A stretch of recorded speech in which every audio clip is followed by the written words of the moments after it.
इस वक्त जहां शहर के सभी लोग अपने अपने घरों में सो रहे होते हैं और कुछ लोग इंटरनेट पर लगे होते हैं, वहीं अपने कमरे में अकेला बेड पर लेटा देवांश करवटें बदल रहा था। उसकी नजर अपने बराबर में लगे दूसरे खाली तकिए पर पड़ी और उसको रेणुका की याद आ गई। दोनों की जिंदगी शादी के बाद बहुत ही अच्छी कट रही थी, लेकिन 2020 का वो दौर जिसने ना जाने कितने परिवारों को खत्म किया और ना जाने कितनों को कंगाल किया, सिर्फ उसी की वजह से दोनों की जिंदगी में ये बदलाव आया। देवांश की जॉब चले जाने के बाद उनको बहुत परेशानियों से गुजरना पड़ा और मजबूरी में अब देवांश जिस कंपनी में काम कर रहा था वहां उसको अपनी पिछली सैलरी से आधे पैसे मिल रहे थे। इस चीज को लेकर दोनों में रोजाना झगड़ा हुआ करता।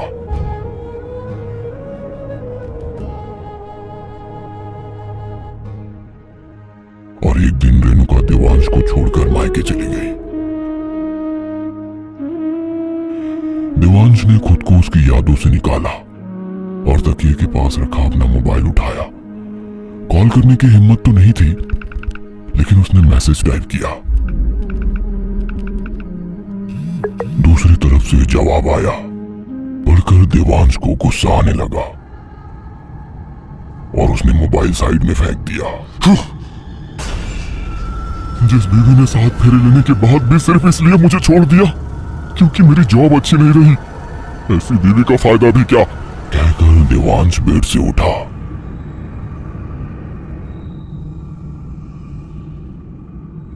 और कबर्ड से उसकी वो किताब निकाली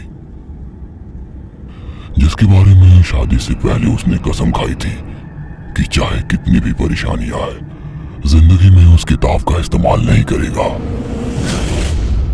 अगली रात तकरीबन 12 बजे देवांश शहर की सबसे बड़ी और डरावनी दिखने वाली शमशान की पीपल पेड़ के नीचे केवल एक कपड़ा पहने हुए बैठा था।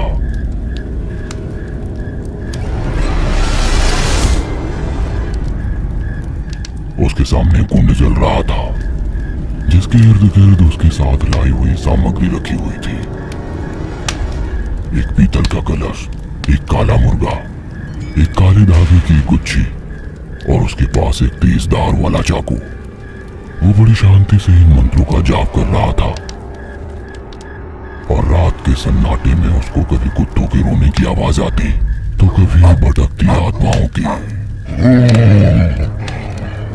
इस आदमी को हटाओ, इस आदमी को जान से मार डालो, इसका सीना चीर कर इसका दिल निकाल लो। उसके कानों से बहुत ही भयानक आवाजें टकरा रही थी, लेकिन वो साधना करने में लीन था क्योंकि उसने किताब में ये पहले ही पढ़ लिया था कि जब वो साधना करेगा तो पूरी आत्माओं के जरिए यक्षिणी उसकी परीक्षा लेगी। 4 बजे तक मंत्र जाप करने के बाद उसने पहले काली धागे की गुच्छी उठाकर मुर्गे की गर्दन पर बांधकर मंत्र पढ़ा। फिर चाकू उठाया और खच की आवाज के साथ मुर्गे की गर्दन उसके शरीर से अलग कर दी।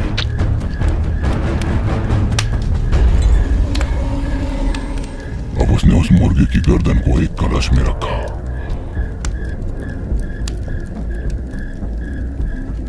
और उसे जमीन में गाड़ दिया। फिर उसके बाकी के शरीर को हाथ में उठाकर घर की तरफ चला गया।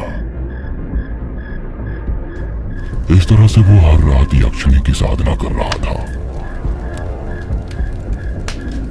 और अब उसको 41वां दिन हो चुका था। आज उसको इतनी डरावनी आवाज सुनाई दी जितनी इससे पहले कभी नहीं सुनाई दी थी।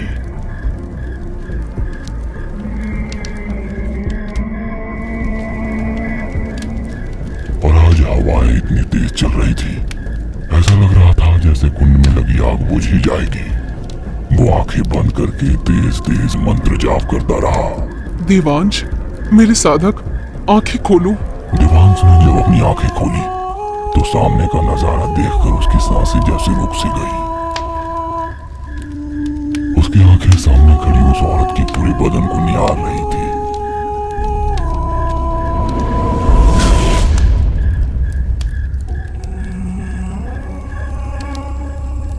जिसको देखकर उसको ऐसा लग रहा था कि उसने आज तक जो भी औरत देखी थी उन सबसे ज्यादा खूबसूरत औरत को वो आज देख रहा है।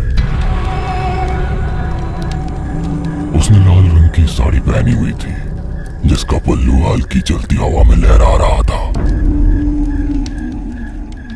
और उसका चमकता गोरा बदन इस साड़ी में संगमरमर जैसा लग रहा था। उसके बाल कमर तक लंबे थे, गुलाबी पतले होठ और नीली आंखें। दिवांश उसकी खूबसूरती को ऊपर से नीचे तक निहार रहा था। इतने दिनों बाद अपनी बीवी रेणुका के बिना रहने के बाद इतनी खूबसूरत औरत उसके सामने खड़ी थी जिससे उसका पागल होना लाजमी था। वो दिवांश को देखकर मुस्कुराई और उसके करीब गई।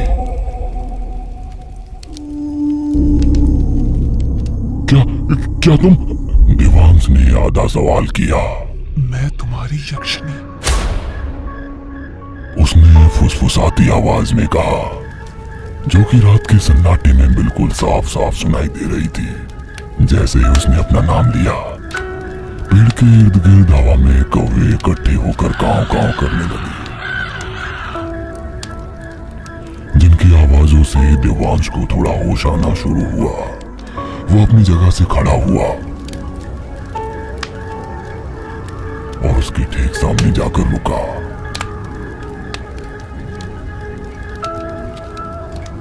तुमने मेरी साधना इतनी मेहनत और लगन से की कि मुझे तुम्हारे पास आना ही पड़ा। सुनकर दिवांश खुश हो गया, लेकिन फिर भी उसके मुंह से कुछ निकल नहीं पा रहा था।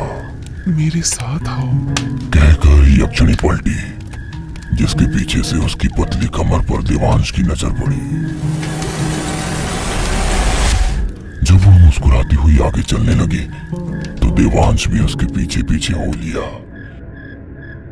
यक्षिणी के कदम दिवांश के घर की तरफ ही बढ़ रहे थे, जो कि शमशान से 1 किलोमीटर की दूरी पर ही था। उसके पीछे पीछे बिना कुछ बोले दिवांश अपने घर तक चलता जा रहा था। दरवाजे तक पहुंचने से पहले ही दरवाजा अपने आप खोल गया और यक्षिणी अंदर चली गई। दिवांश भी उसके पीछे अंदर चला गया और यक्षिणी ने पलटकर उसकी तरफ देखा। आज से तुम्हारी हर ख्वाहिश पूरी होगी अगर तुम मेरी सिर्फ 3 शर्तें मानोगे तो। क्या है वो 3 शर्तें? इतनी भी क्या चलती है? फिलहाल इस वक्त तुम्हारी एक ही ख्वाहिश है जिसको मैं भी पूरा करना चाहती हूँ। कहकर वो मुस्कुराई,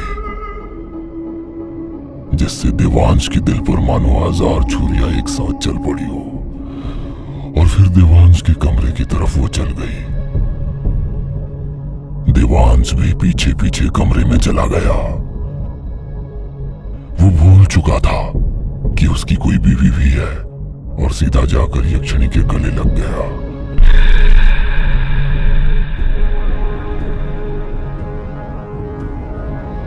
अगली सुबह 6 बजे तक दिवांश की आंखें खुली तो वो अपने बेड पर अकेला लेटा हुआ था।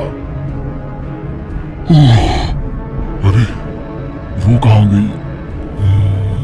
क्या वो सपना था? तभी उसके कानों में एक मधुर आवाज की फुसफुसाहट हुई।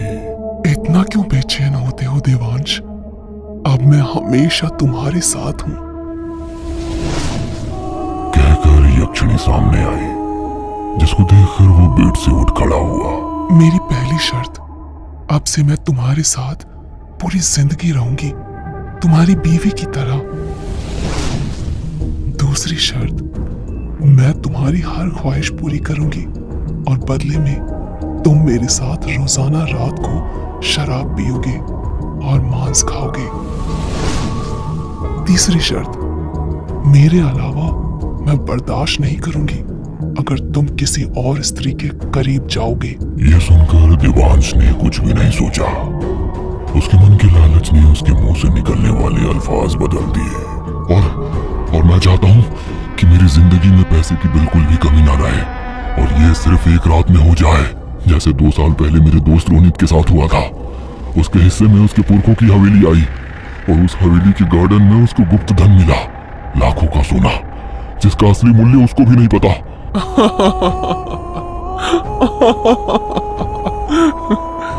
ऐसा ही होगा साधक, कहकर वो गायब हो गई और वक्त आगे बढ़ने लगा। धीरे धीरे 10 बज चुके थे और देवांश के मोबाइल पर बॉस का कॉल आ रहा था। आज उसका ऑफिस जाने का बिल्कुल भी मन नहीं हो रहा था, इसलिए उसने मोबाइल उठाया और कॉल कट करके तकिए के पास रख दिया। उसकी आंखों के आगे यक्षिणी का अक्स बार बार आ रहा था। उसको इंतजार था कि आखिर वो कहां गई है और कब वापस आएगी। इसी तरह इसका इंतजार करते करते सुबह से दोपहर हुई और दोपहर से शाम। अब देवांश के सब्र का बांध टूटने लगा था। उसने टिक टिक करती घड़ी की तरफ देखा तो रात के 9 बज चुके थे। उसने फ्रीज खोला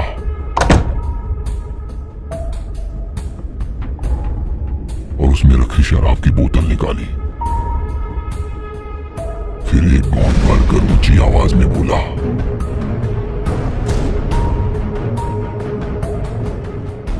यक्षिणी, कहाँ हो तुम? यक्षिणी। और यहाँ देवांश का दोस्त रोनित अपने कमरे में बेड पर बैठा हुआ लैपटॉप पर गनफायर चैनल की हॉरर स्टोरी देख रहा था।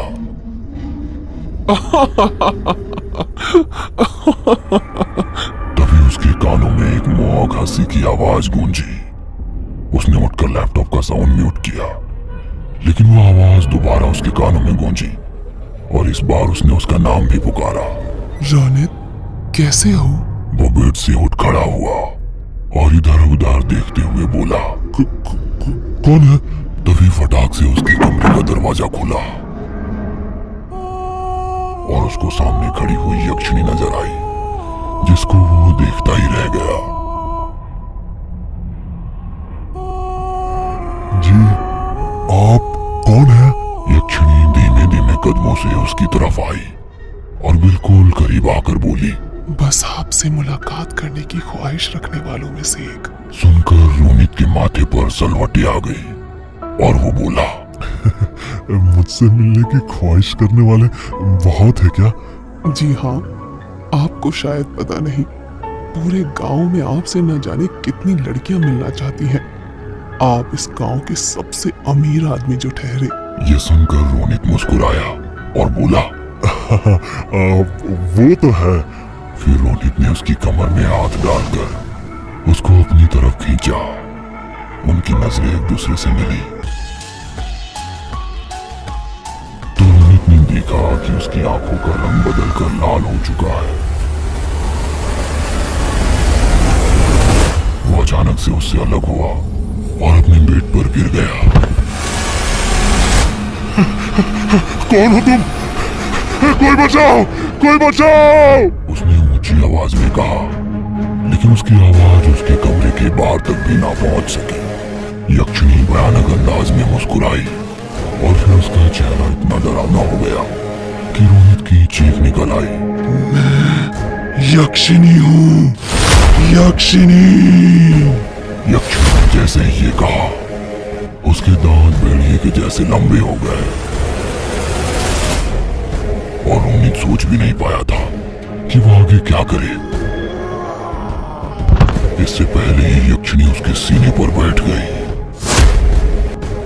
और फिर उसने उसकी गर्दन पर उसके तेज दांत गाड़ डाले। रोनित चिल्ला रहा था और उसकी गर्दन से उसके शरीर का सारा खून यक्षिणी के जिस्म में उतरता चला गया। उसका सारा खून पीने के बाद जब उसका शरीर ढीला पड़ गया तो यक्षिणी ने उसे छोड़ दिया। जब उसने ऊपर मुंह किया तो उसके होठों से खून टपक रहा था।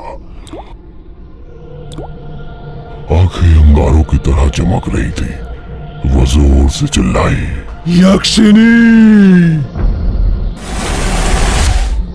देवांश ने फिर से घड़ी की तरफ देखा तो अब 9:40 हो चुके थे। इस टाइम वो बेड पर बैठा हुआ था। उसके सामने 2 गिलासों में शराब रखी थी और उनके साथ प्लेट में चिकन रखा हुआ था। यह उसने यक्षिणी के साथ खाने पीने के लिए तैयार कर रखा था। वो अपने मुंह से कुछ बोलता, इससे पहले ही उसके कान में फुसफुसाहट हुई। साधक, तुमने जो काम दिया था उसी को पूरा करने गई थी। फिर यक्षिणी उसके सामने आकर खड़ी हो गई। उसके हाथ में लकड़ी का एक बक्सा था, जिसको देखकर देवांश की आंखें फटी की फटी रह गई। यक्षिणी मुस्कुराई और वो बक्सा जमीन पर रखकर बोली, देख लो तुम्हारी ख्वाहिश पूरी हुई है या नहीं। इतना सुनते ही देवांश ने खड़े होकर उस बक्से को जमीन से उठाया और बेड पर रखकर उसको खोला। बक्सा पूरा का पूरा जेवरातों से भरा हुआ था। जब देवांश ने उनको देखा तो उसका मुंह खोला का खोला रह गया। उसकी आंखों में जेवरातों की चमक नजर आ रही थी।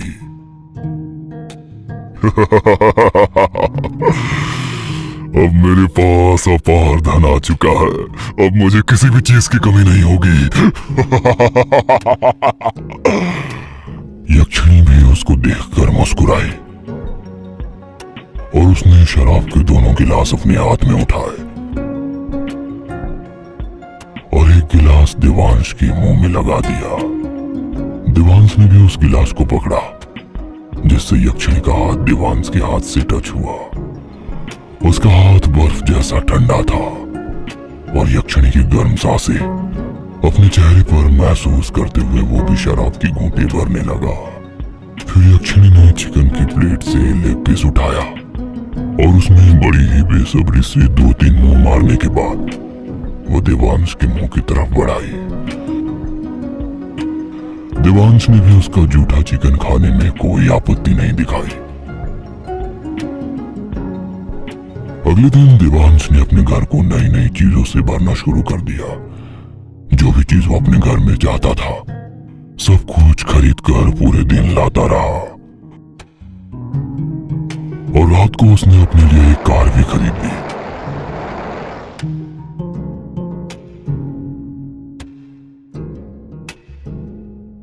जब कार से उतरकर उसने जमीन पर कदम रखा तो उसको रेणुका की याद आई। उसने चाहा कि वो उसको कॉल करके अपनी खुशी बांटे, लेकिन फिर उसको यक्षिणी की शर्तें याद आई और उसने अपने कदम घर की तरफ बढ़ा दिए। 1 महीना गुजर चुका था और देवांश अपनी जिंदगी पूरे ऐशो आराम के साथ गुजार रहा था। दूसरी तरफ रेणुका अपने कमरे में बैठी देवांश के बारे में ही सोच रही थी। अब उसको अपनी गलती का एहसास हो चुका था। उसके दिमाग में आ चुका था कि साथ फेरे लेने का मतलब है पति पत्नी दुख और सुख दोनों में एक दूसरे का साथ दें। और अब उसको देवांश की चिंता भी हो रही थी, क्योंकि महीनों से उसके पास ना तो देवांश की कॉल आई थी और ना ही कोई मैसेज। कुछ दिनों बाद रक्षाबंधन था। देवांश अपने कमरे में कुर्सी पर बैठा हुआ अपने पुराने दिनों को याद कर रहा था कि तभी उसका मोबाइल बजा।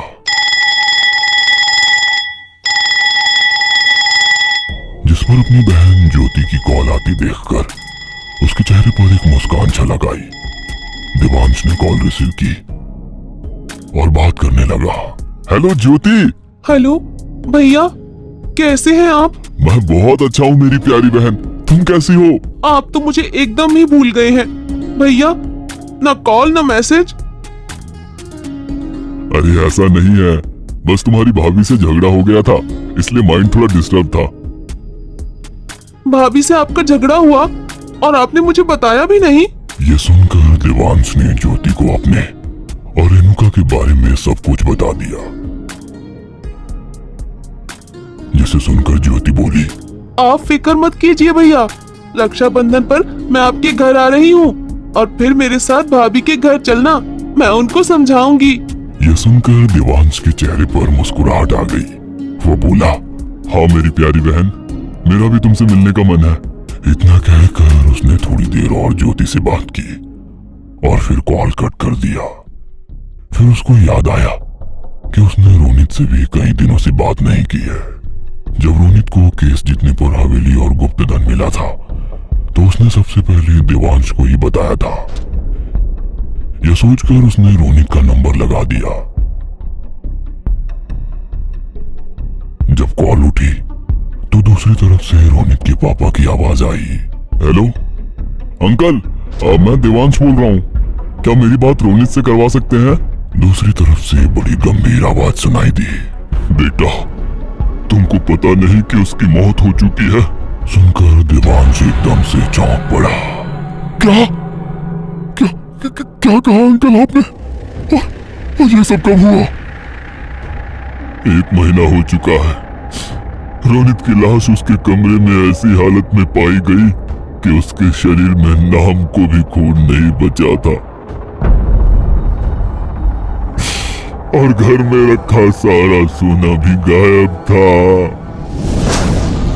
ये सुनकर देवांश का माथा ठनका और उसके हाथ से मोबाइल छूटकर नीचे गिर गया।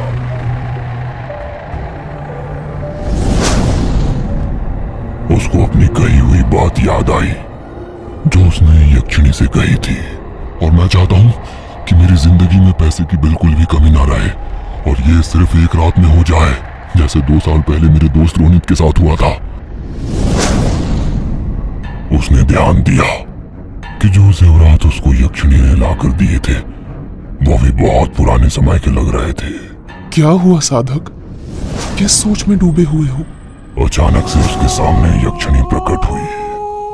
उसके चेहरे पर खूबसूरत मुस्कुराहट थी। जो सोने के जेवरात तुमने मुझे लाकर दिए थे वो तुम कहां से लाई थी? तुम्हारी ही ख्वाहिश थी कि तुम्हारी जिंदगी एक रात में तुम्हारे दोस्त रौनित की तरह बदल जाए, इसलिए वो सारा सोना मैं उसी के यहाँ से ले आई थी। यह सुनकर देवांश के होंठ कांपने लगे और उसने कहा, इसका मतलब है कि रोनित को तुमने मार डाला सिर्फ मेरी ख्वाहिश पूरी करने के लिए? कोई जिए या मरे, मुझे तो बस तुम्हारी ख्वाहिश पूरी करने से मतलब है। इतना कहकर यक्षिणी उसको गले से लगा लेती है।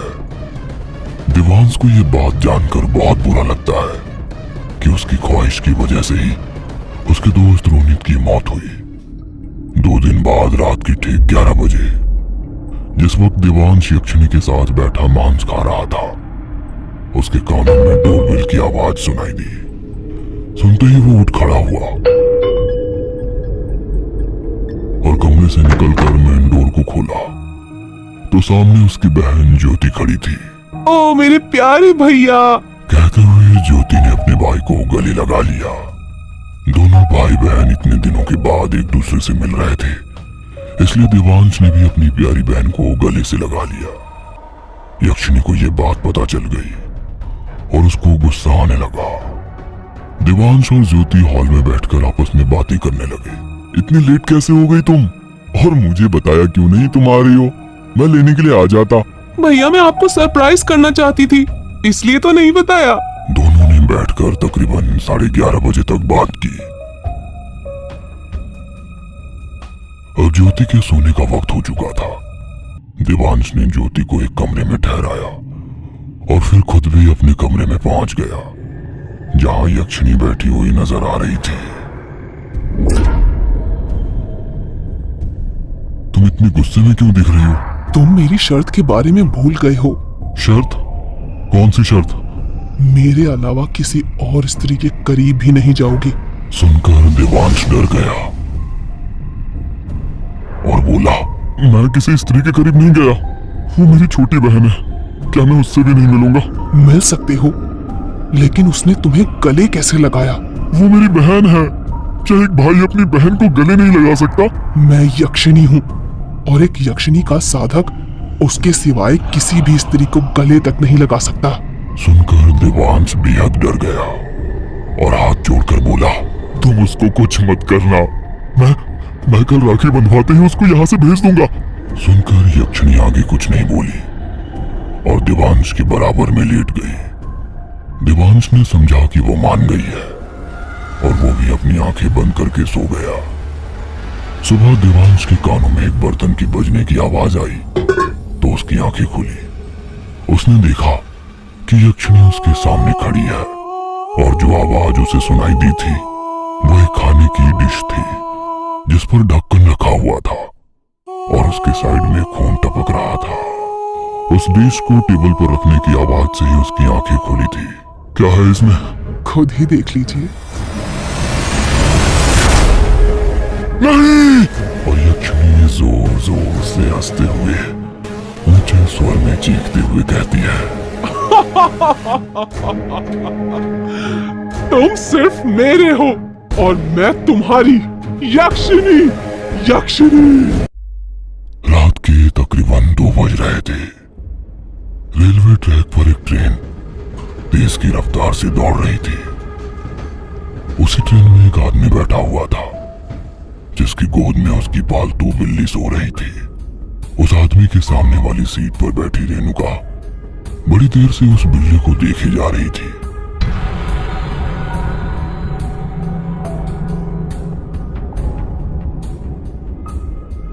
और बाकी के सभी पैसेंजर सो रहे थे। अब वो आदमी भी नोटिस कर रहा था कि ये औरत बड़ी देर से मेरी बिल्ली को ही देख रही है। शायद इसको कैट्स अच्छे लगते हैं। वो अपनी सीट से खड़ा हुआ और रेणुका से बोला, अगर बुरा ना माने तो मेरे वापस आने तक मेरी कैट को अपने पास रख लेंगी?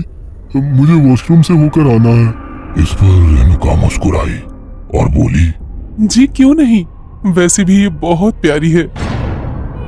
सुनकर वो आदमी मुस्कुराया और उसने रेणुका को अपनी बिल्ली थमा दी। फिर वॉशरूम की तरफ चला गया। रेणुका ने बिल्ली को अपनी गोद में रखा और उसको सहलाने लगी।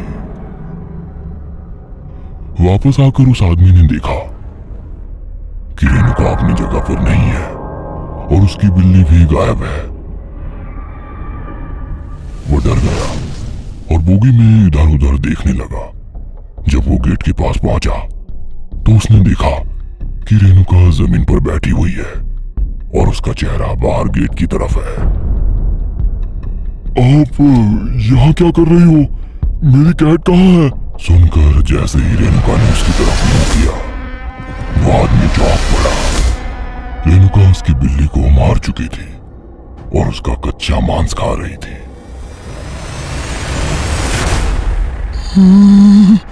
तू एक चुड़ैल है, उस आदमी ने डरते हुए कहा और वहां से भागकर शोर मचाने ही वाला था कि रेणुका ने उसकी टांग पकड़ी और फिर खड़ी होकर उसको गेट के बाहर धक्का दे दिया। फिर भयानक आवाज में बोली, देवांश, तुम्हारी रेणुका वापस आ रही है एक नए रूप में।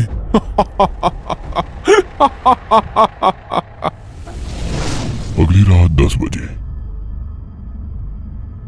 4 बार डोरबेल की आवाज सुनकर जैसे ही देवांश ने दरवाजा खोला, उसने देखा कि सामने रेणुका खड़ी है। महीनों बाद वो अपनी प्यारी बीवी रेणुका को देख रहा था। उसको देखकर देवांश को खुशी भी महसूस हो रही थी, लेकिन वो गुनाह भी याद आ गया जो उसने रेणुका की गैरहाजिरी में किया था। यक्षिणी को सिद्ध करके उसने बहुत बड़ी गलती की थी और यक्षिणी की शर्तें थी कि देवांश अगर किसी स्त्री के करीब गया तो वो स्त्री को मार देगी और अगर अपनी जुबान से यक्षिणी का राज खोला तो भी सुनने वाली की मौत तय है। रेणुका देवांश को गुस्से से घूरते हुए बोली, इतने दिनों से आपने मुझसे फोन पर भी बात नहीं की, ये जानते हुए कि मैं आपसे नाराज हूँ। आपने मुझे मनाना भी जरूरी नहीं समझा। देवांश का मन तो हो रहा था कि रेणुका को गले लगाए, और अपना सारा हाल कह सुनाए, लेकिन वो इस तरह से फंस चुका था कि कुछ कह भी नहीं सकता था। मुझे माफ कर दो रेनू, मैं बस तुम्हारे सामने आने की हिम्मत नहीं जुटा पा रहा था। रेणुका समझ रही थी कि देवांश कुछ कहना चाहता है लेकिन कह नहीं पा रहा।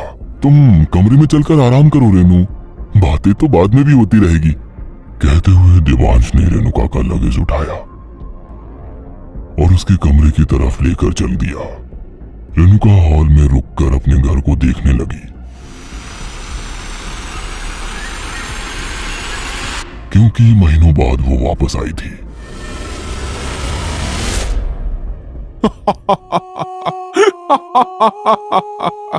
देवांश के कानों में जैसे ही यक्षिणी की आवाज गूंजी, वो एकदम से डर गया और पीछे मुड़कर देखा। उसने देखा कि यक्षिणी खड़ी हुई मुस्कुरा रही है। तुम्हें अपनी बीवी को आते ही यहाँ से भगा देना चाहिए था, अब उसकी जान कभी भी जा सकती है। सुनकर देवांश डर गया और बोला, प्लीज उसकी कोई गलती नहीं है, उसको कुछ मत करना। उसकी गलती है कि वो तुम्हारी पत्नी है, एक साधक की पत्नी, यक्षिणी ने कहा और हंसते हुए वहां से गायब हो गई। यह देखकर देवांश डर गया और भागकर हॉल में गया। उसको लगा कहीं यक्षिणी रेणुका को रामला तो नहीं कर रही, लेकिन वहां जाकर उसने देखा कि रेणुका हॉल में आराम से बैठी थी और यक्षिणी ठीक उसके पीछे खड़ी थी। रेणुका ने एक नजर से देवांश की तरफ देखा और फिर अपनी जगह से उठकर कमरे में चली गई। उसके जाने के बाद यक्षिणी देवांश से बोली, जिस दिन ये तुम्हारे करीब आई वो इसकी जिंदगी का आखिरी दिन होगा। कहकर वो गायब हो गई और देवांश के कमरे में पहुंच गई। अब देवांश ने देखा कि जिस जगह पर रेणुका बैठी हुई थी वहां एक लेटर फोल्ड किया हुआ रखा है। वो सोफे के पास गया और उस लेटर को उठाया। उस पर रेणुका की हैंडराइटिंग देखी तो वो बैठकर उसको पढ़ने लगा। देवांश, मेरे पीठ पीछे तुम्हारे साथ जो कुछ भी हुआ है वो सब कुछ मैं जानती हूँ। यक्षिणी लिखा हुआ कुछ भी नहीं पढ़ सकती है, इसीलिए मैं तुमको ये लिख कर दे रही हूँ। ज्योति ने मुझे कॉल पर बात करके बताया था कि उसने तुम्हारे कमरे में यक्षिणी सिद्ध करने की किताब रखी देखी और ये भी बताया कि रात को उसने तुम्हारे रूम में किसी औरत की आवाज भी सुनी थी जिससे तुम ज्योति की जान बख्श देने की भीख मांग रहे थे। ये सुनकर मैं समझ गई कि तुमने यक्षिणी को सिद्ध कर लिया है, जिसको मारना नामुमकिन है और छुटकारा पाना भी बहुत मुश्किल है। मजबूर होकर मैंने रक्त पिशाचनी साधना शुरू की और अब मैं उसकी आधी सिद्धि प्राप्त कर चुकी हूँ। यक्षिणी को सिर्फ साधक की पत्नी के द्वारा पूर्णमासी की रात को ही मारा जा सकता है। अगली पूर्णमासी को या तो वो जिंदा रहेगी या फिर मैं। अगर मैं हारने वाली हुई तो मेरे पास सिर्फ एक रास्ता बचेगा और वो क्या होगा ये तुमको कल की रात ही पता चलेगा। इस लेटर को पढ़ने के बाद देवांश को अंदाजा हुआ कि रेणुका उससे कितना प्यार करती है और बीवी की कमी सिर्फ बीवी ही पूरी कर सकती है, कोई यक्षिणी नहीं। अगले दिन दोनों ने एक दूसरे से कोई बात नहीं की क्योंकि उनको पता था कि यक्षिणी सब कुछ सुन और देख रही है। रात के 12 बजते ही देवांश के कमरे में रेणुका गई और फिर अंदर से दरवाजा बंद करके उसके पास चली गई। तभी कमरे के बाहर यक्षिणी प्रकट हुई और फिर दरवाजे की तरफ मुस्कुराकर देखने लगी। वो अंदर नहीं गई क्योंकि वो यही चाहती थी कि दोनों करीब आए और फिर उसको रेणुका को मारने का मौका मिल जाए। तकरीबन 1 घंटे बाद जब दरवाजा खोला तो सामने उसको रेणुका नजर आई। यक्षिणी तेजी से अंदर गई और रेणुका का गला पकड़ लिया। यह देखकर देवांश डर गया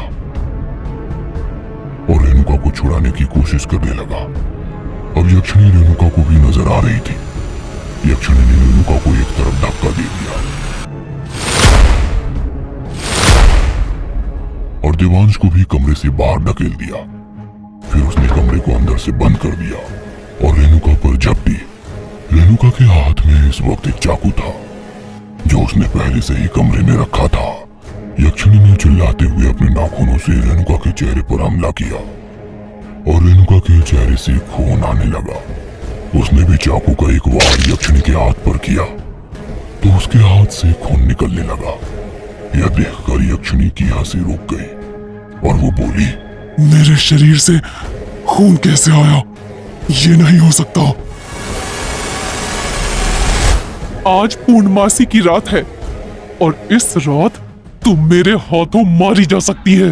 कहते हुए रेणुका उस पर झपटी और दोबारा से उस पर वार किया। इस बार यक्षिणी के कंधे पर चाकू लगा और उसके कंधे से खून निकलकर जमीन पर टपकने लगा।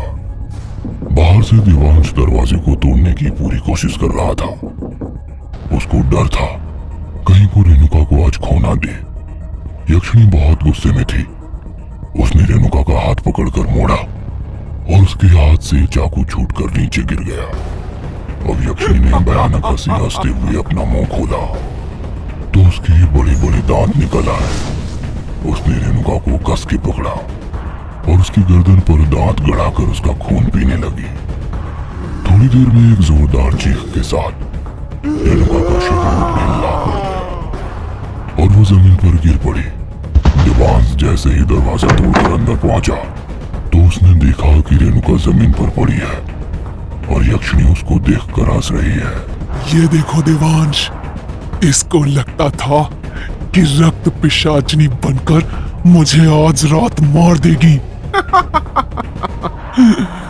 कहते हुए वो देवांश के गले लग गई।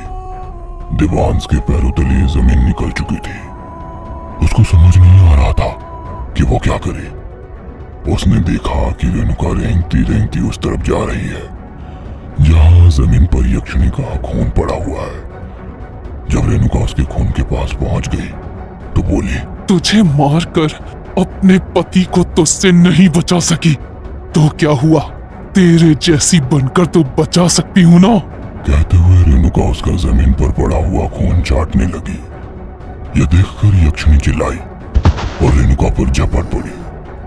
रेणुका की आंखें बंद हो गई और शरीर ने हरकत करना भी बंद कर दिया। यह देखकर देवांश रो पड़ा और समझ गया कि उसने रेणुका को खो दिया है। लेकिन अगले ही पल रेणुका की आंखें खुली और वो जमीन से उठ खड़ी हुई। रेणुका की आंखें लाल हो चुकी थी और उसके दांत भी अब यक्षिणी के जैसे खतरनाक दिखने लगे थे। रेणुका यक्षिणी पर झपटी और उसने उसकी गर्दन पर दांत गाड़ दिए। यक्षिणी चिल्लाने लगी और भयानक चीख के साथ उसने अपना दम तोड़ दिया। रेणुका ने उसको जमीन पर पटक मारा और फिर देवांश की तरफ पलटकर बोली, आज से तुम हो मेरे साधक और मैं हूं तुम्हारी यक्षिणी।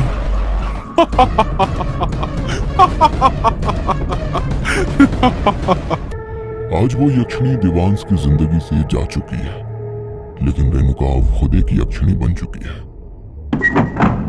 एक आवाज करते हुए दरवाजा खुला और उसको सामने खड़ी रेणुका नजर आई। उसने काली साड़ी पहनी हुई थी और माथे पर भी एक काली बारीक सी बिंदिया लगा रखी थी। उसके बाल खुले हवा में लहरा रहे थे। वो धीरे धीरे मुस्कुराती हुई देवांश के करीब आई और बोली, उस दिन से आज तक आपका खाने पीने पर कोई ध्यान नहीं है, क्या वो आपको याद आ रही है? नहीं, ऐसा नहीं है। वो जो कुछ भी था बहुत खौफनाक था। लेकिन तुमको ये क्या हो गया है? तुम इस तरह से कभी तैयार नहीं होती थी। सुनकर रेणुका उसके करीब आई और मुस्कुराकर बोली, आपको वो इस अवतार में अच्छी लगती थी, क्या मैं आपको अच्छी नहीं लगती?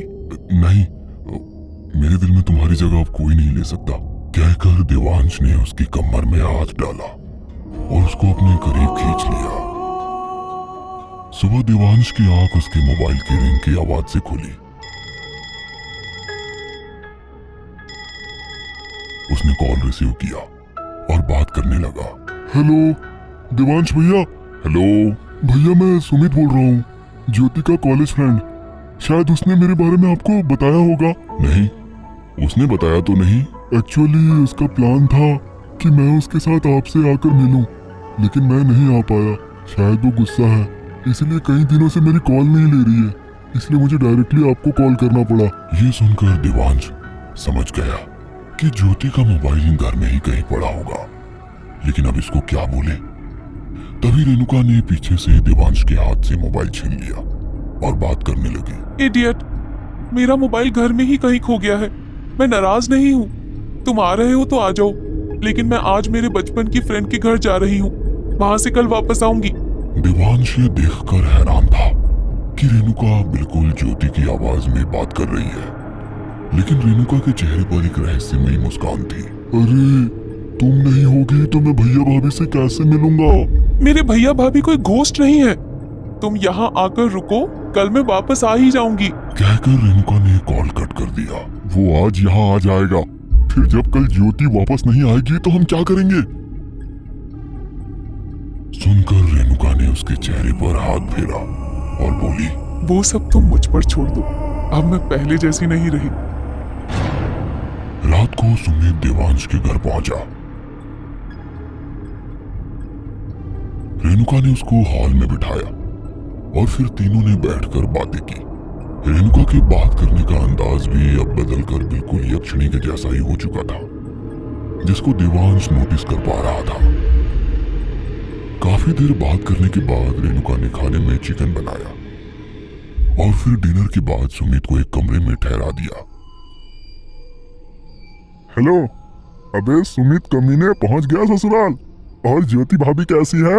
अभी भाभी कहाँ हो गई बे, वो तो शादी के बाद बनेगी। अच्छा, ये बता कि घर कितना बड़ा है, पार्टी बड़ी है या छोटी?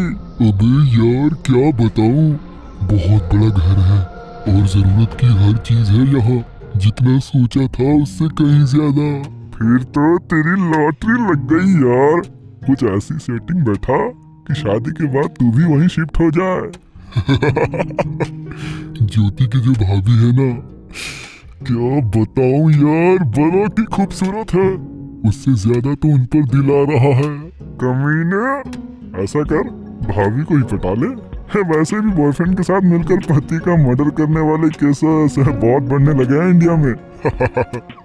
सच बताऊं तो उनके देखने का अंदाज तो यही कहता है कि बात बन सकती है।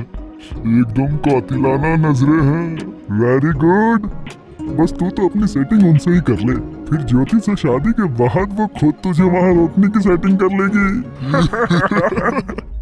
ये सुमित नॉनवेज कितने शौक से खा रहा था ना। क्या मतलब? सुनकर रेणुका मुस्कुराई और बोली, नॉनवेज खाने वालों का खून बहुत गर्म होता है।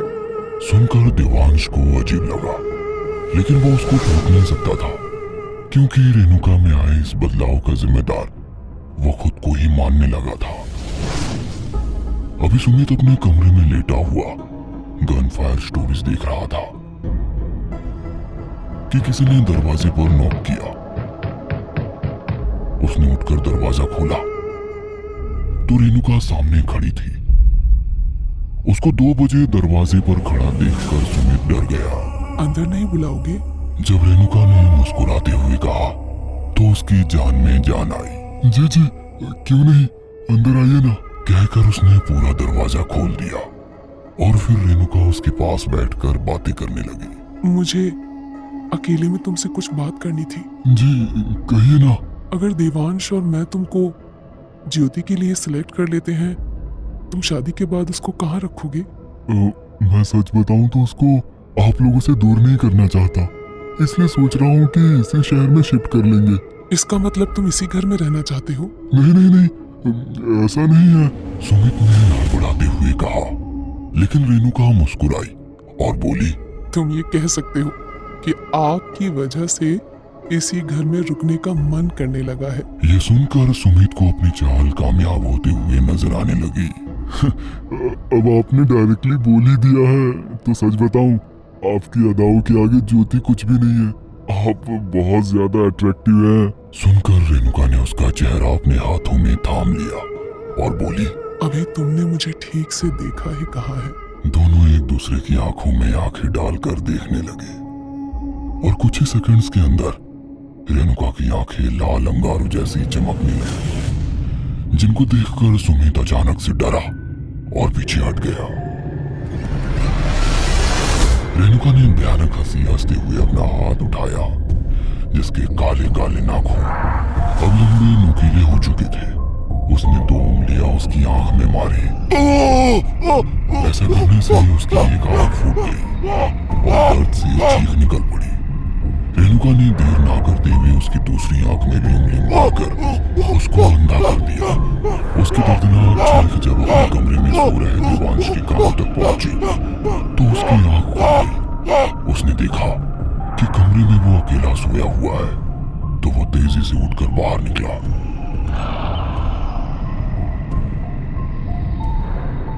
जब उसने सुमित के कमरे का दरवाजा खोला तो सामने का मंजर देखकर उसके होश उड़ गए और मुंह खोला का खोला रह गया।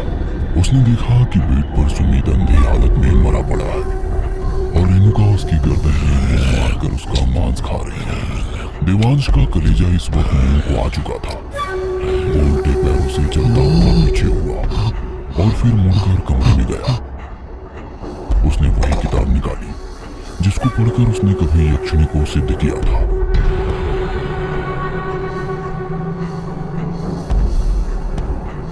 उसने पढ़ा कि यक्षिणी से अगर छुटकारा पाना है तो एक विधि करनी पड़ेगी। एक मटकी दही पर हनुमान चालीसा पढ़कर उस मटकी पर फूंक मारनी पड़ेगी। उसके बाद वो दही चालीसा के मंत्र की शक्ति पालेगी। फिर उसी दही का एक गोल घेरा बनाकर साधक को उसके बीचों बीच बैठकर ओम यक्ष देवाय नमो का जाप करना पड़ेगा। यक्षिणी उस वक्त साधक को रोकने की कोशिश करेगी लेकिन घेरे के अंदर नहीं आ सकेगी। फिर जब यक्षलोक का दरवाजा खुलेगा तो उस वक्त यक्षिणी से हासिल हुई सब चीजें साधक को खत्म करनी पड़ेगी। उसके बाद यक्षदेव यक्षिणी को उस दरवाजे के जरिए वापस बुला लेंगे और वो दरवाजा बंद हो जाएगा। यह पढ़कर उसने चारों तरफ देखा। आखिर घर में जो भी चीज मौजूद थी वो यक्षिणी की ही तो देन थी। मैं ये सब खत्म कर दूंगा, चाहे इसके लिए मुझे अपने आप को ही खत्म क्यों ना करना पड़े, कहकर देवांश सीधा किचन में गया और उसने फ्रिज से दही निकाली। ऐसा करते हुए उसकी नजर गैस पर गई तो उसने स्टोव ऑन किया। फिर उस दही को मटकी में डालकर उस पर हनुमान चालीसा पढ़ते हुए बार बार फूंक मारने लगा। पूरा हनुमान चालीसा पढ़ने के बाद उसने उसी दही से वहां एक गोल घेरा बनाया और उसके बीचों बीच बैठकर ओम यक्ष देवाय नमो का जाप करने लगा। उसकी आवाज सुनकर रेणुका वहां पहुंची और चिल्लाते हुए उसकी तरफ बढ़ी। लेकिन जैसे ही उसका पैर दही की उस सरहद पर पहुंचा वो दूर जा गिरी जैसे किसी अदृश्य शक्ति ने उसको धक्का दिया हो। उसने देखा कि वो किताब भी देवांश के सामने रखी है। देवांश को रोकने के लिए उसने किचन में रखी एक एक चीज उसको मारने के लिए उसकी तरफ फेंकना शुरू किया। लेकिन देवांश आंखें बंद किए मंत्र जाप करता रहा। जो भी चीज उसके शरीर को छूती उसे चोट आती, लेकिन वो अपनी जुबान नहीं रोकता। अब उसके शरीर से जगह जगह से खून आने लगा था और वो लहूलुहान हो चुका था। वो घेरे के अंदर नहीं आ सकती थी, इसलिए अभी भी कोई ना कोई चीज देवांश पर फेंक रही थी। घंटों की विधि के बाद यक्षलोक का दरवाजा खुला। हे यक्षदेव, आज तक जो भी मैंने यक्षिणी से पाया है उसको खत्म कर रहा हूँ। आप यक्षिणी को वापस बुला लीजिए। तभी एक भारी आवाज फिजा में गूंजी। सब कुछ खत्म करना होगा। अगर एक भी चीज बची रही तो यक्षिणी से तुम छुटकारा नहीं पा सकते। इतना सुनकर देवांश अपनी जगह से खड़ा हुआ और रेणुका चीख पुकार करने लगी। वह इसे इंतजार में थी कि कब वो उस घेरे से बाहर आएगा और वो उसको रोकने के लिए उस पर हमला कर देगी। लेकिन देवांश ने उसी टाइम अपनी पॉकेट से सिगरेट लाइटर निकाला। अभी तक स्टोव से निकलता गैस पूरे घर में फैल चुका था। देवांश ने आंखें बंद करके एक बार पुरानी रेणुका को याद किया और लाइटर जलाकर गैस सिलेंडर की तरफ फेंक दिया। ऐसा करते ही एक जोरदार धमाका हुआ जिसमें सब जलकर खाक हो गया। देवांश भी उसी धमाके के साथ खत्म हो गया और वो किताब धमाके के साथ उड़कर खिड़की से बाहर जा गिरी। रेणुका एक तरफ पड़ी तड़प रही थी और उसके चारों ओर सिर्फ आग ही आग थी। तभी यक्षलोक के दरवाजे से एक रोशनी निकलती हुई नजर आई और रेणुका को उसने ऊपर खींच लिया। उसके ऊपर जाते ही दरवाजा वहां से गायब हो गया। मैं वापस जरूर आऊंगी, मैं वापस जरूर आऊंगी। रेणुका की आवाज गूंजती है। कुछ दिन बाद रात 10 बजे। बैठ, साली क्या जिंदगी है, कुछ भी अच्छा नहीं है, लानत है ऐसी जिंदगी पर। एक आदमी अकेला बड़बड़ाता हुआ वहां से गुजर रहा था। तभी उसके पैर से कुछ चीज टकराई। उसने उठकर देखा तो वो वही किताब थी जिस पर लिखा था, आपके सपनों को साकार करने आ रही है यक्षिणी। 41 रातों की साधना के बाद यक्षिणी मयंक के सामने खड़ी थी, जिसको देखकर वो बहुत खुश हुआ और ऊपर से नीचे तक उसके खूबसूरत रूप को निहारने लगा। मेरे साधक, आज से ये खूबसूरत बला हमेशा तुम्हारे साथ रहेगी और तुम्हारी हर ख्वाहिश पूरी करेगी। बदले में सिर्फ इतना कि तुम मेरे अलावा किसी और स्त्री के करीब भी नहीं जाओगे, और अगर कोशिश भी की तो उस स्त्री को अपनी जान से हाथ धोना पड़ेगा। मुझे मंजूर है। वैसे भी मेरी गरीबी की वजह से कोई स्त्री मेरे करीब नहीं आती, तो मुझे इस बात से क्या फर्क पड़ता है? हाँ। तो बताओ, तुम्हारी क्या ख्वाहिश है? मैं तो बस वही पाना चाहता हूँ जो मेरा खुद का है, और लालची लोगों की तरह दूसरों का माल मुझे नहीं चाहिए। मुझे साफ साफ बताओ, क्या चाहते हो तुम? मेरे डैडी शहर के टॉप बिजनेसमैन में से एक थे। पिछले साल उनका देहांत हो गया। मरने से पहले उन्होंने अपनी प्रॉपर्टी हम 3 भाई बहनों के नाम कर दी थी, लेकिन महेश भैया ने उनके वकील को पैसे खिलाकर एक नकली वसीयत बनवाई, जिसके हिसाब से सारी प्रॉपर्टी के मालिक वो बन गए। मुझे मेरी बहन रश्मि के साथ घर से निकालकर खुद ऐशो आराम की जिंदगी जीने लगे। मैंने उनसे मदद मांगी तो उन्होंने मेरी ही कंपनी में मुझे प्यून रख लिया, और मुझे मजबूर होकर उनकी बात माननी पड़ी। इतना सुनकर यक्षिणी ने मयंक के होठों पर अपना हाथ रख दिया और बोली, आज से तुम्हारी परेशानी के दिन हमेशा हमेशा के लिए खत्म है। कहकर यक्षिणी ने उसको गले से लगा लिया और उसकी कमर पर अपना हाथ फिराने लगी।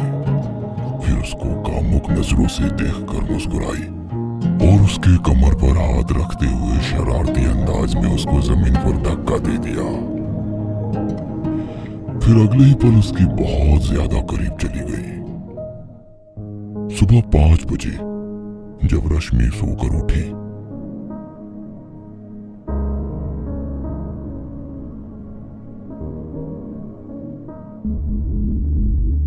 तो अपने भैया को बिस्तर पर ना देखकर परेशान हो गई। सुबह के 9 बज चुके थे और मयंक अभी तक घर नहीं आया था। रश्मि के पास मोबाइल तक नहीं था, जो कि वो अपने भाई को कॉल करके उसकी लोकेशन पूछती। इसलिए उसके पास इंतजार करने के अलावा कोई और चारा ना था। एक और घंटा गुजर जाने के बाद जब मयंक घर आया तो उसको देखकर रश्मि सुकून की सांस ली। भैया, आप कहाँ गए थे? रात में ऐसा कौन सा काम आ गया था जो आपने मुझे बताकर जाना भी ठीक नहीं समझा? वो उसके करीब जाने ही वाली थी कि मयंक ने उसको रोकते हुए कहा, पास मत आना। लेकिन भैया, आप ऐसा क्यों कह रहे हैं? क्या हो गया है आपको? सॉरी रश्मि, रात को महेश भैया की अचानक तबीयत बिगड़ गई थी और उन्होंने रात में ही मुझे अपने घर देखभाल के लिए बुला लिया। तुम परेशान ना हो इसलिए मैं तुमको इन्फॉर्म करने यहाँ आया था। तुम खाना वगैरह टाइम पर कर लेना, मैं वापस अब उनके पास जा रहा हूँ। इतना कहकर मयंक वहां से दोबारा निकल गया। रश्मि को उसका ये बर्ताव काफी अजीब लगा, लेकिन वो उसके सुने बिना ही वहां से निकल गया। असल में महेश की तबीयत यक्षिणी ने ही खराब की थी और मयंक का उसके घर पर जाकर रुकना भी उसी के प्लान का हिस्सा था। वैसे तो घर में उनका पुराना नौकर भी मौजूद था, लेकिन फिर भी अपनी देखभाल करवाने के लिए महेश ने मयंक को ही अपने साथ रखना ठीक समझा। महेश ने मयंक को रात के टाइम भी घर जाने नहीं दिया और उसको हॉल में रुकने के लिए बोल दिया। मयंक ने मजबूर होकर उसकी बात मान ली और वहीं रुक गया। रात को तकरीबन 12 बजे के टाइम महेश को महसूस हुआ कि कोई उसके चेहरे पर हाथ फेर रहा है। उसने एकदम से अपनी आंखें खोली तो उसने देखा कि उसके सामने नीली साड़ी पहने हुए एक खूबसूरत लड़की खड़ी है। वो उठा और उससे पूछने लगा, आप कौन है और मयंक कहाँ है? यक्षिणी मुस्कुराई और बोली, मेरा नाम नीलिमा है, रमेश की होने वाली मंगेतर। वो हॉल में सो रहे हैं, उनका मन नहीं लग रहा था, इसीलिए उन्होंने मुझे भी यहाँ अपने साथ रुकने के लिए बुलाया था। अगर वो सो रहा है तो तुम उसको बिना बताए यहाँ किस लिए आई हो? सच बताऊं तो मयंक से मैंने रिश्ता सिर्फ इसलिए बनाया था कि आपसे मेरा कांटेक्ट हो जाए, वरना उसके पास ऐसा क्या है जो कोई लड़की उससे रिश्ता रखेगी। तो दूर क्यों हो, पास आओ ना, कहकर महेश ने यक्षिणी का हाथ पकड़ा और उसको अपने ऊपर खींच लिया। यक्षिणी ने उसके हाथ को चूमा और बोली, लगता है आपकी तबीयत ठीक नहीं है, ऐसे में मेरे प्यार का एक डोज आपकी दवाई से कहीं ज्यादा फायदेमंद होगा। कहकर उसका चेहरा बिल्कुल महेश के करीब चला गया और वो दोनों एक दूसरे की सांसें महसूस करने लगे। मयंक हॉल में सोफे पर सो रहा था। उसको इस बात की जरा भी खबर नहीं थी कि महेश के साथ क्या हो रहा है। यक्षिणी अंदर पूरे आधे घंटे तक रही और इस बीच रूम की लाइट्स लगातार जल और बुझ रही थी, लेकिन महेश का इस पर जरा भी ध्यान नहीं था। वो बस यक्षिणी से प्यार करने में मशगूल था। कुछ समय बाद अचानक से कमरे की लाइट्स जली और वो एक दूसरे से अलग हो गए। तुमने सच कहा था जान, ऐसा लगता है मैं बिल्कुल ठीक हो चुका हूँ। सुनकर यक्षिणी मुस्कुराई और बोली, अच्छा, जरा उठने की कोशिश कीजिए। सुनकर महेश मुस्कुराया और उठने की कोशिश करने लगा। उसको ये बहुत अजीब लगा कि उठना तो दूर, वो अपने हाथ पैर भी नहीं चला पा रहा था। ये क्या हो रहा है? मेरा सिर्फ एक हाथ चल रहा है, बाकी पूरा शरीर कुछ नहीं काम कर रहा। ये सुनकर यक्षिणी जोर जोर से हंसने लगी और बोली,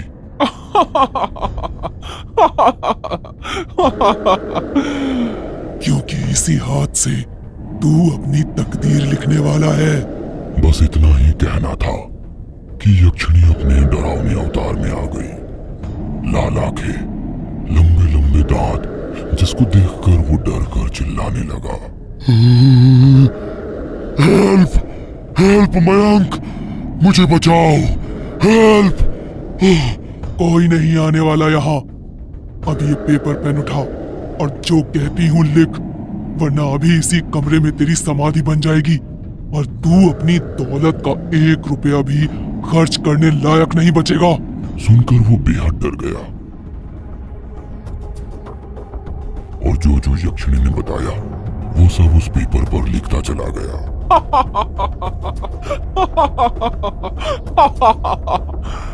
अब से तेरा चलना फिरना और बोलना भी बंद, सिर्फ बेड पर पड़े पड़े अपनी आखिरी सांसें गिनता रहेगा। सुबह जब मयंक जागा तो सबसे पहले महेश के रूम में गया।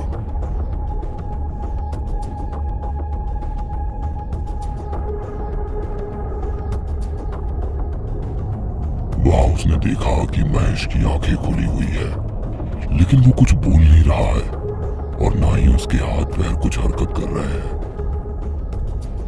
भैया भैया, आप कुछ बोलते क्यों नहीं? अरे आपकी तबीयत कैसी है अब? सुनकर भी महेश ने कोई जवाब नहीं दिया और टुकुर टुकुर उसको देखता रहा। मयंक की नजर टेबल पर रखे पेड़ पर पड़ी तो वो उसको उठाकर पढ़ने लगा।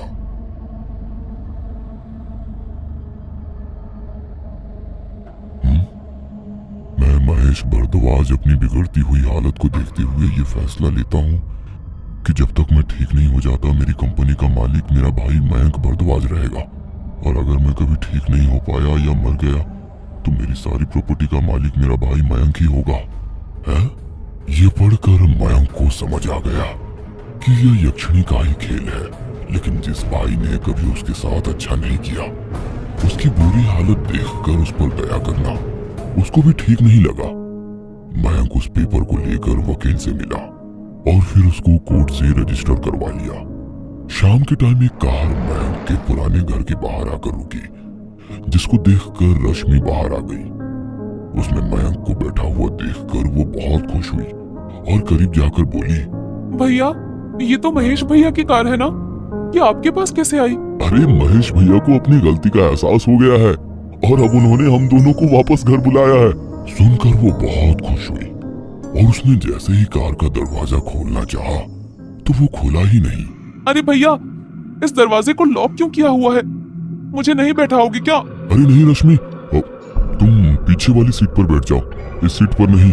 रश्मि को ये बात अजीब लगी कि भैया ने उसको फिर से पास आने से रोका, लेकिन फिर भी वो बिना कोई सवाल किए पीछे वाली सीट पर बैठ गई। यक्षिणी की शर्त के हिसाब से अगर रश्मि खुशी से मयंक के गले लग जाती तो उसकी मौत तय थी। यही सोचकर मयंक अपनी बहन को खुशी से गले लगाने का सौभाग्य प्राप्त नहीं कर सकता था। मयंक ड्राइव करने लगा और फिर रश्मि और वो अपने आलीशान घर में वापस आ गए। बड़े से डाइनिंग हॉल में बैठकर दोनों ने डिनर किया। घर का पुराना नौकर उनको उस घर में देखकर बहुत खुश हुआ।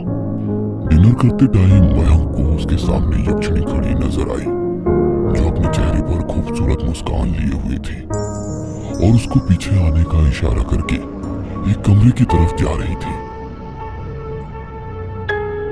मयंक भी अपनी आंखों में चमक लिए अपनी कुर्सी से उठ खड़ा हुआ। भैया आप कहाँ जा रहे हैं?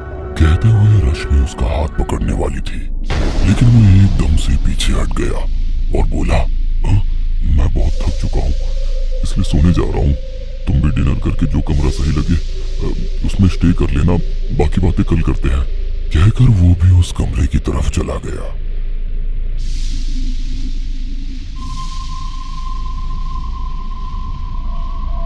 रश्मि को उसका बर्ताव अजीब तो लगने लगा था, लेकिन जिंदगी में आए इतने बड़े बदलाव को देखते हुए उसने इसे इग्नोर करना ही ठीक समझा।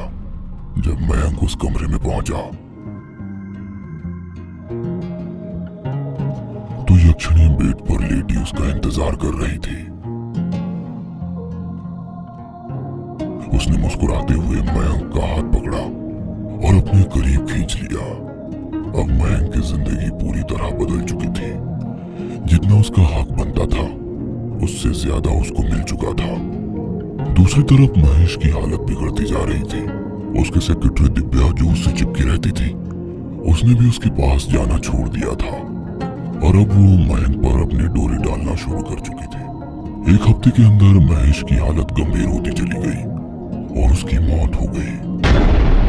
अब मयंक की जिंदगी पूरी तरह से बदल गई थी और सब कुछ उसके हिसाब से सेट हो चुका था। अब सिर्फ मन चाहे शादी उसकी यही ख्वाहिश रह गई थी।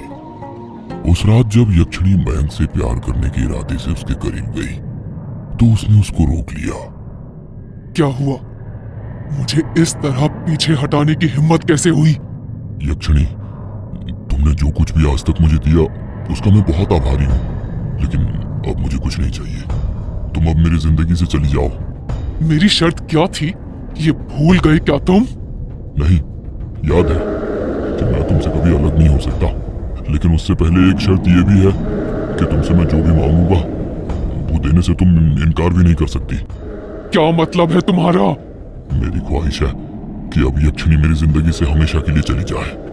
ये सरासर धोखेबाजी है मयंक, तुम मेरे साथ ऐसा नहीं कर सकते। मैं तुम्हारा साधक हूँ, तुम अपने साधक की ख्वाहिश पूरी किए बिना नहीं रह सकती। मेरी ख्वाहिश है कि तुम मेरी जिंदगी से चली जाओ, हमेशा हमेशा के लिए। जैसे ही मयंक ने ये कहना शुरू किया, यक्षिणी ने अपने कानों पर हाथ रख लिए नहीं! और भयानक आवाज में चिल्लाने लगी। कमरे में लगी खिड़कियों के शीशे भी उसकी आवाज से अपने आप झटकने लगे और कमरे के अंदर तूफानी हवाएं चलने लगी। लेकिन मयंक लगातार ये बोलता रहा और वो बराबर चिल्लाती रही। फिर अचानक उसके मुंह से दर्द भरी आवाज निकली, तुमने मेरे साथ वही धोखा किया है जैसा कि तुम्हारे भाई महेश ने तुम्हारे साथ किया था। अब मुझे तुम्हारी जिंदगी से जाना ही होगा।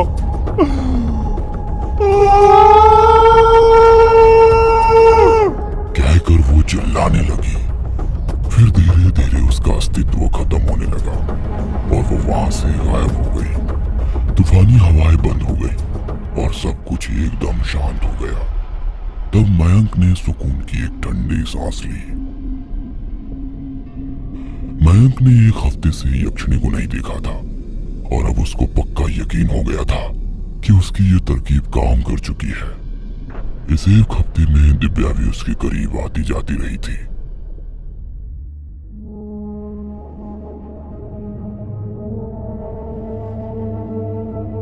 उस दिन वो ऑफिस के बाद दिव्या को अपने घर ले गया और फिर उसको रश्मि से मिलवाया।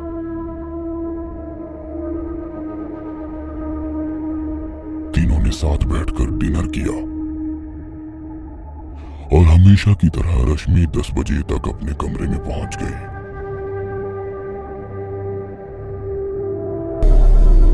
फिर मयंक दिव्या को अपने कमरे में ले गया और दोनों बैठकर बातें करने लगे। सर, सच बताऊं तो महेश सर से मैं जरा भी खुश नहीं थी। वो तो बस अपनी पैसों की प्रॉब्लम दूर करने के लिए उनके साथ कॉम्प्रोमाइज करना पड़ रहा था। कोई बात नहीं, अब से तुमको कॉम्प्रोमाइज करने की जरूरत नहीं। अगले महीने मैं तुमसे शादी करने वाला हूँ। ओह माय गॉड, सच्ची? बिल्कुल। सुनकर दिव्या बहुत खुश हुई और मयंक के गले लग गई। मयंक ने उसके गाल को चूमा और कस के गले लगा लिया। दिव्या ने हाथ बढ़ाकर लैंप की लाइट बंद कर दी और फिर दोनों एक दूसरे के और करीब आ गए।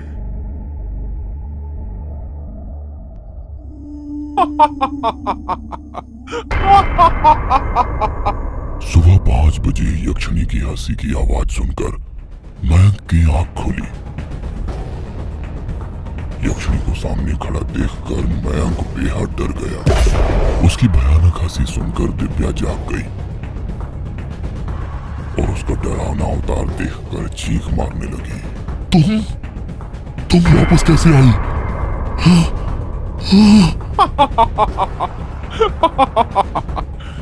यक्षिणी का साधक अगर एक वचन तोड़ दे तो यक्षिणी भी अपना वचन तोड़कर उससे बंधन मुक्त हो जाती है। इसके साथ संभोग करके तुमने मुझसे किया वचन तोड़ दिया है, इसीलिए अब मैं वापस आई हूँ।